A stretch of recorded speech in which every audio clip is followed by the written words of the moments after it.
میری South Africa کی تشکیل تھی, پیچھے والدہ کی طبیعت بہت خراب ہو گئی, مجھے بھائی نے بولا جنید بھائی آ جائیں واپس کیونکہ امی جا رہی ہیں, امی نے اپنی رکنا. تو میں نے ساتھیوں سے کہا, انہوں نے کہا یار چلے جاؤ کیا فرق پڑتا ہے, یہ پھر یاد کرو گے ساری زندگی. میں سوچتا, اب میں نے امی کو فون کیا, میں نے کہا اماں آ جاؤں, کہا نہیں ہرگز نہیں آنا. تو میں نے کہا کیوں؟ تو کہنے لگی اگر میرا انتقال ہوا تو میں کتنی خوش قسمت ہوں کہ میں اللہ کو بتاؤں گی کہ جب میرا انتقال ہوا تو میرا بیٹا تیرے راستے میں تھا, تو تم مت آؤ, مجھے کچھ نہیں ہوگا, اور اگر ہو گیا تو اس کو اللہ کی مرضی سمجھنا, بس میرے لیے تم دعا کرنا. اللہ کی شان, امی کا انتقال نہیں ہوا اس میرے 40 دنوں بعد. میں واپس آیا تو بہت خوش ہوئی, گلے لگایا, کہا دیکھو میں نے کہا تھا اللہ نے مجھے زندہ رکھا جب تک کہ تم نہیں آتے واپس. پھر میری حضرات نے 10 دن کی اور تشکیل کر دی کینیڈا کی. تو میں نے کہا اماں پھر 10 دن کے لیے بھیج رہے ہیں, جاؤں نہیں جاؤں؟ نہیں چلے جاؤ نا, تو بالکل ٹھیک ہوں. میں نے کہا جی ٹھیک ہے. میں جس دن گیا ہوں اس دن ہم ٹورانٹو میں مرکز میں بیٹھے ہوئے تھے, تو پوری ٹورانٹو کی شورا سامنے بیٹھی ہوئی تھی, میرا بیان تھا. بیان کے دوران ایسے موبائل پڑا ہوتا ہے, میں نے رکھا ہوا تھا کہ بہن کو بولا ہوا تھا کہ اگر اماں کو کچھ ہو مجھے فوراً بتا دینا. میرا موبائل بند ہو گیا, میں سمجھا خراب ہو گیا, اب وہ چلے ہی نہ کسی طرح سے. خیر میں نے اس کو چھوڑے رکھا, میں بات کرتا رہا.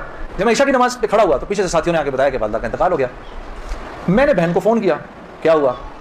کہتی ہے کہ ابھی فجر کی ہم نے نمازیں پڑھی ہیں اور فجر سے تھوڑا سا پہلے انتقال ہوا ہے.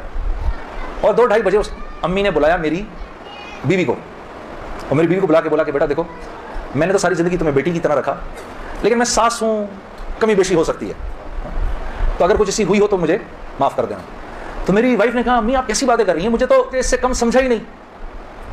پھر میری بہن سے کہا کہ تم بیٹا مجھے لگتا ہے میں آج چلی جاؤں گی, مجھے سورہ یاسین سناؤ. تو میری بہن نے ان کو سورہ یاسین سنائی. تو میری بہن کہتی ہے کہ آنکھیں بند کر کے لیٹ گئیں اور مجھ سے کہا کہ اب سورہ رحمان سناؤ. تو سورہ رحمان پڑھتے پڑھتے میری امی نے آنکھیں کھولیں, اور آنکھیں کھول کے میری بہن سے کہا کہ منیزہ یہ دیکھو یہ کس قدر ایک حسین عورت تمہارے ساتھ کھڑی ہوئی ہے, ذرا اپنے اس طرف دیکھو کتنی حسین عورت کھڑی ہے تمہارے ساتھ, بیٹا یہ مجھے لینے آئی ہے. تو میری بہن کہتی ہیں کہ اماں یہاں تو کوئی نہیں کھڑا. نہیں, اس کے پیچھے دیکھو, اس کے پیچھے بھی کچھ لوگ کھڑے ہیں.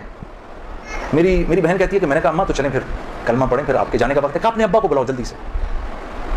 تو میرے ابا آئے اور میرے ابا کو کہا کہ دیکھیں میں نے ساری زندگی آپ کی عزت کا خیال رکھا, میرے لیے بس وہ نمبر 1 چیز تھی, اس میں اگر کوئی کمی بیشی ہوئی ہو تو مجھے معاف کر دیجیے گا.